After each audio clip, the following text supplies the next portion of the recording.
Salut les amis, démocrates africains, les amis du monde entier. Nous tenons à vous souhaiter une bonne soirée pour ceux qui sont en Europe, ceux qui sont en Afrique. Et nous sommes déjà quasiment à 16h44, on peut dire 17h ici à l'heure de Toronto. Nous voulons dire une bonne soirée aussi à ceux qui sont en Amérique du Nord. Mais chers amis, nous sommes en train d'attendre les résultats des élections présidentielles en République démocratique du Congo, n'est-ce pas? Et puis nous sommes en train de voir des tractations qui commencent déjà à se faire entre les leaders de partis, hein, on peut le dire comme ça. Il y a cette impasse qui est en train de prendre tout le monde, des leaders de partis qui viennent tout un chacun faire ses déclarations. Mais ce que vous ne savez pas, c'est que derrière les portes, il y a des négociations qui sont en train de se faire. C'est-à-dire ceux-là qui pensent qu'ils peuvent encore aller rouler le peuple dans la farine, le peuple de la République démocratique du Congo, sont derrière les murs en train de faire des négociations, bien sûr, hein, avec l'assistance des multinationales qui sont en train de mener la pression. Pas seulement l'assistance des multinationales, mais aussi l'assistance de toute cette diplomatie à deux vitesses, c'est-à-dire la diplomatie qui tue, la diplomatie des affaires obscures, la diplomatie louche, hein, pour essayer de pousser les candidats à créer des alliances qui vont donc simplement servir leurs intérêts et non les intérêts du peuple. Vous savez, nous avons déjà fait nos petites analyses, hein, comme d'ailleurs sur nous sommes posé la question de savoir est-ce que Félix Tshisekedi, le fils de Tshisekedi, va jouer le rôle qu'a joué Guy Parfait Kolela au Congo-Brazzaville, le rôle qu'a joué Pascal Satima-Biala au Congo-Brazzaville. Vous voyez, c'est cette question que nous avons développée la dernière fois. Donc, vous pouvez encore aller sur notre mur, vous pouvez aller le regarder. Mais allez plutôt voir à YouTube parce que nous avons divisé le direct que nous avons fait en deux parties. La première partie, nous avons donc traité ce cas que nous avons intitulé « Est-ce que Félix Tshisekedi va jouer le même rôle que Guy Parfait Kolela du Congo-Brazzaville ?» Et puis la deuxième partie, nous avons traité des Gilets jaunes et la chute de la 5e République française. Donc, à YouTube, nous avons divisé les deux. Donc, vous avez la possibilité de voir uniquement la section que vous voulez. Il y a eu une hypothèse qu'on n'avait pas mentionnée. Hein, c'est-à-dire que la première hypothèse, nous avons dit, dans le cas où Félix Tshisekedi jouait ce rôle de Guy Parfait Kolela, qu'est-ce qui va arriver? Éventuellement, on va rouler le peuple dans la farine. Lui, il va continuer à protéger son gros ventre ou son petit ventre. Et c'est toujours les populations qui seront dans la difficulté et dans la souffrance. Donc, ça veut seulement dire que la République démocratique du Congo ne sera jamais libérée de l'envahisseur, qui est le Rwanda. Hein, parce que nous savons que il y a au moins plus de 500 troupes du Rwanda qui ont infiltré les troupes de la République démocratique du Congo. Et celui qui est à la tête de ce pays est simplement lié au Rwanda. Aujourd'hui, le Rwanda est devenu le premier pays exploitateur, on peut dire celui qui explore, et vend même le coltan sur le marché mondial, alors que le Rwanda, on n'a pas. Donc vous voyez que c'est le coltan qui quitte à l'est de la République démocratique du Congo. Donc, vous savez que il y a des tractations qui se font derrière les murs, il y a des contrats qui sont en train de se faire, et nous avons présenté dans cette vidéo des hypothèses, mais nous n'avons pas envie de revenir là-dessus. Donc, allez-y regarder la vidéo, vous allez comprendre les hypothèses que nous avons posées. Mais seulement, il y a une troisième hypothèse, c'est-à-dire, puisque nous savons que la Senko a dit qu'ils avaient des résultats et ils savent celui qui a gagné, la Senko nous parle de Martin Fayulu, qui est le gagnant de l'élection. Le camp de Kabila boude. Au niveau du Conseil de sécurité des Nations Unies, il y a deux fractions qui se séparent. Il y a une fraction qui soutient le régime en place, donc ils veulent continuer avec le régime Kabila. Et puis il y a une autre fraction qui demande de publier les résultats des urnes. Mais vous le savez qu'un despote ne va jamais publier des résultats des urnes comme ça a été. C'est quasiment impossible parce que c'est cette même communauté internationale qui a permis à un despote d'organiser des élections. Nous savons qu'avec plus de 20 millions de morts que ce monsieur a créé, ce monsieur ne va simplement pas quitter. Il va chercher à conserver le pouvoir dans le clan. Oui, chers amis.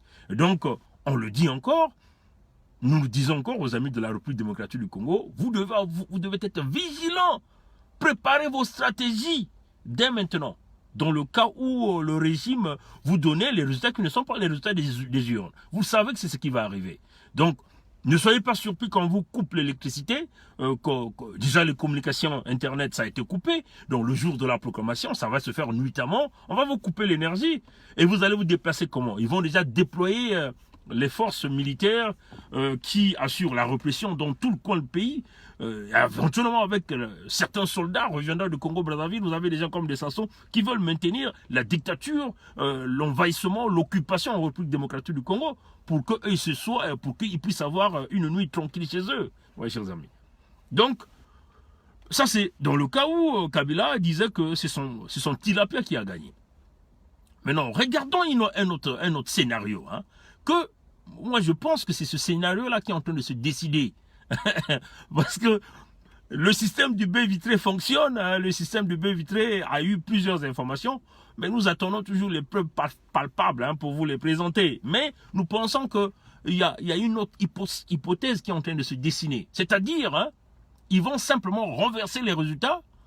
Au lieu que ce soit le tilapia de Kabila, ben, ils vont simplement dire que c'est Félix Tshisekedi qui est le gagnant.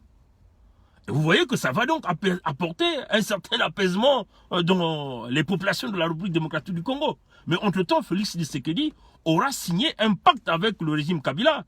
Donc, il y aura, bien sûr, le partage de pouvoir. Ce que nous appelons la réelle politique, c'est-à-dire qu'il y aura des postes qui vont être séparés. Peut-être la défense va être assurée par les gens de Kabila. Donc, en fait, les postes stratégiques, les mines, l'énergie, la défense, et tout cela va être assuré. Et même les finances vont être assurées par les gens éventuellement de Kabila. Donc, ils auront toujours le contrôle de la RDC. Comme même que c'est Félix Tshisekedi qui est mis président, mais le contrôle est toujours assuré par cette main qui pille, donc éventuellement le petit Rwanda, par les biais des gens qu'ils ont mis là pour infiltrer la République démocratique du Congo. Donc vous voyez que nous sommes en train de voir que cette hypothèse est en train de se dessiner au fur et à mesure que nous sommes en train d'avancer vers ces résultats-là. Parce que pour éviter l'explosion, ou pour éviter une explosion de bulles de la République démocratique du Congo, le soulèvement populaire, cette diplomatie internationale qui est habituée à faire des affaires louches, vont simplement poser cette carte à Kabila. Il dit, bon, on te garantit tout. Ben, on change de résultat, Félix est là, et puis bon, ça va apporter le calme. Mais que feront donc les autres si cela arrive? Vous voyez que c'est une équation difficile. Hein? Ça va être difficile. Parce que les gens qui sont derrière Félix Tshisekedi diront que oui, bon, il a gagné, et ils vont supporter, puisqu'il a une grande partie de la popularité. Comme d'ailleurs Guy Parfait Collé là, qui a une grande partie de la popularité. Donc vous voyez que il va simplement, déjà quand nous avons suivi son secrétaire général hier, hein, le discours a changé, hein, le secrétaire général du parti de l'IDPS, hein, il y a un truc pareil, son discours a changé, hein, il a dit, Félix va négocier même avec le président sortant. Vous voyez que c'est un discours qui change au fur et à mesure que nous sommes en train d'évoluer dans le temps. Donc derrière les couloirs, il y a des négociations qui sont en cours. Donc, qu'est-ce qui va arriver pour le camp de Lamouka puisque déjà, vous savez que il y a deux fractions, hein, même dans cette opposition. Il y a une fraction qui est tenue par Kamere, mais Kamere, nous le connaissons déjà, c'est une tortue, hein, Kamere. Hein. Pour ceux qui ne le connaissent pas, c'est un véritable caméléon. Vous voyez, donc, tortue caméléon. Il change de couleur au fur et à mesure que l'argent augmente dans son lot. C'est comme ça. Et donc, c'est lui qui a réussi à attirer Félix Tshisekedi dans son clan. Et donc, en ce moment-là, c'est devenu comme le clan de la balance. C'est cette balance-là que nous allons certainement voir les jours qui vont venir. On va simplement dire à Ramazani, calme-toi, Kabila joue à ses cartes, la diplomatie internationale, cette même diplomatie internationale qui a permis à Kabila de rester là pendant 2 ans, sans légitimité. Et en train de derrière le couloir, là. Et qu'est-ce qui va arriver? Est-ce qu'il y aura l'explosion des citoyens de la République démocratique du Congo entre eux parce que Félix Tshisekedi est gagnant? Et les résultats présentés par la Senko, qu'est-ce qui va arriver? Vous voyez que c'est une équation difficile. Donc il faut que ces politiciens de là, il faut qu'ils soient très intelligents. Très intelligents. Parce que nous le savons que vous n'aurez jamais le résultat des urnes en République démocratique du Congo. C'est totalement impossible. Vous ne les aurez pas. Kabila ne va jamais les publier. Ça c'est clair, il ne va jamais les publier. Donc, chers amis, démocrates africains, nous voulons simplement terminer notre petit direct par ce message-là. Je suis le lieutenant Ondo Obiang Kelibé, commandant adjoint à la compagnie d'honneur de la garde républicaine. Bon, vous savez, chers amis, pourquoi je veux jouer ce message? Président, c'est le langage mouvement militaire des jeunes des forces de défense et de sécurité du Gabon. Écoutez bien le discours du jeune. MPJ, FDS. Chers compatriotes, le message à la nation du chef de l'État, Ali Bongo Ondimba, visant à clore rapidement le débat sur sa santé, a plutôt renforcé les doutes sur sa capacité à assumer les lourdes charges liées à la fonction de président de la République. Voilà. Une fois encore, une fois de trop, les conservateurs acharnés du pouvoir, dans leur funeste besogne, continuent d'instrumentaliser et de chosifier la personne d'Ali Bongo Ondimba. Voilà. En mettant en scène un malade dépourvu de plusieurs de ses facultés physiques et mentales.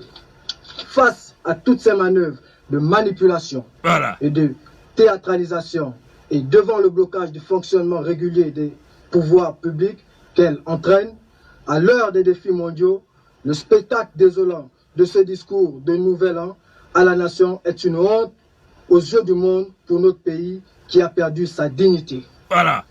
Sous le regard complice de la haute hiérarchie militaire, ces officiers généraux supérieurs et subalternes qui ont failli à leur mission, celle de défendre les intérêts supérieurs de la nation. Voilà. Ces derniers ont décidé de privilégier leurs intérêts personnels. Voilà. La patrie nous a tout donné.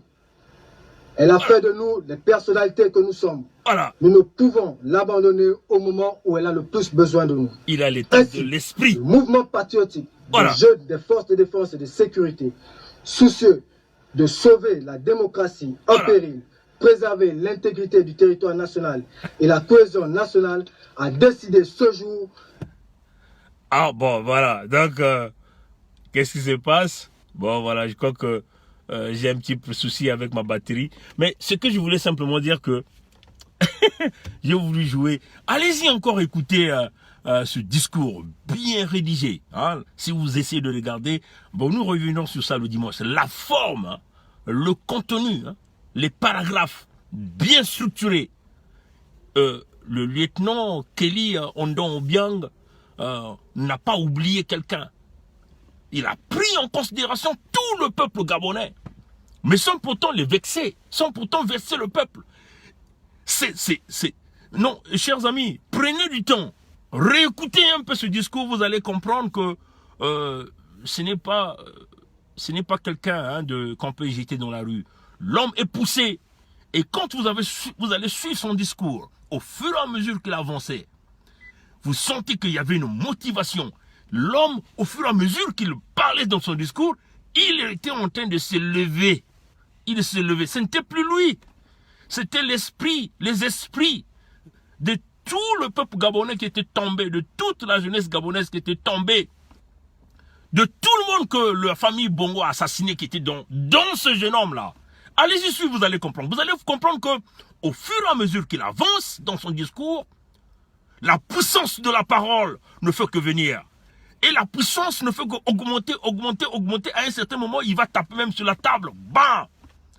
C'est là que vous sentez que l'homme est à l'étape de l'esprit. Quand on est à l'étape de l'esprit, on avance parce qu'on sait que ce corps est mortel et charnel. Mais l'esprit demeure. Vous voyez? Et donc, il s'est élevé. Un soldat, un véritable soldat. Il faut le dire comme ça. Il a pris ce risque, il l'a fait. Et c'est resté dans l'histoire. Mais regardez les incompétents de l'armée de la Gestapo. Aucun soldat formé. Ils ont tous été formés dans le Mwata. Ils ont tous été formés dans, comment on appelle comment on appelle la boisson du vin de palme. Ils ont été tous formés comme étant des pêcheurs de la Lima. Voilà les vrais soldats. Le lieutenant Ondong Obiang Kelly. Ça, c'est un brave fils d'Afrique. Vous sentez d'abord, intellectuellement, il est bon. Hein, il est intelligent. Ça, c'est clair. L'homme est très intelligent. La structure de son discours et la puissance avec laquelle il délivre le discours. L'homme est à l'étape de l'esprit. Quand on est à l'étape de l'esprit, on ne voit plus son corps personnel. Quand on est à l'étape de l'esprit, On ne voit plus ses égos personnels, mais on voit les autres, la nation. C'est cela, chers amis. Aucun militaire de la Gestapo ou du Congo-Brazzaville est capable de se lever à l'étape de l'esprit. Tous, ils pensent à leur petit ventre, que Sassou ne leur donne même rien, que le génocideur Sassou Nguesso les utilise comme étant des chiffons. Voilà un vrai soldat, fils d'Afrique, au même rang que Thomas Sankara, que le capitaine Dadis Camara, que tous ces enfants d'Afrique qui sont tombés sur les champs du combat. Voilà des enfants d'Afrique. Un jeune, intelligent, et qui a une vision. Peu importe vos critiques, mais on a toujours dit, il faut oser. Même votre président français Emmanuel Macron l'a dit, il faut oser, il faut tenter. Il a tenté. Vous voyez? Et ça va demeurer dans l'histoire. Vous ne pouvez jamais effacer ça. Il faut rester dans l'histoire dans le bon sens. Pas dans le mauvais sens. C'est-à-dire le mauvais sens. Tuer les autres, voler les autres. Vous voyez le commando Ondan, le capitaine, plutôt le lieutenant Ondan, Obiang Kelly, n'a pas assassiné quelqu'un. Vous voyez ça, chers amis? Mais ce sont eux qui sont habitués à prendre le sang, à avaler le sang, qui sont venus les tirer à bout portant dans cette radio-là. Ils pouvaient tirer les balles à tous les gens qui ont travaillé pour la radio dans cette salle. Mais ils ne l'ont pas fait. C'est la vision, l'étape de l'esprit. L'esprit ne fait pas le mal, mais l'esprit vient pour arranger. Peuple congolais, élevez-vous à l'étape de l'esprit. Les militaires de la Gestapo, si encore un vrai mot, comme on dit, un vrai soldat, élevez-vous à l'étape de l'esprit pour enlever l'ordure Sassou. Que Dieu nous garde, que Dieu nous bénisse. Au revoir.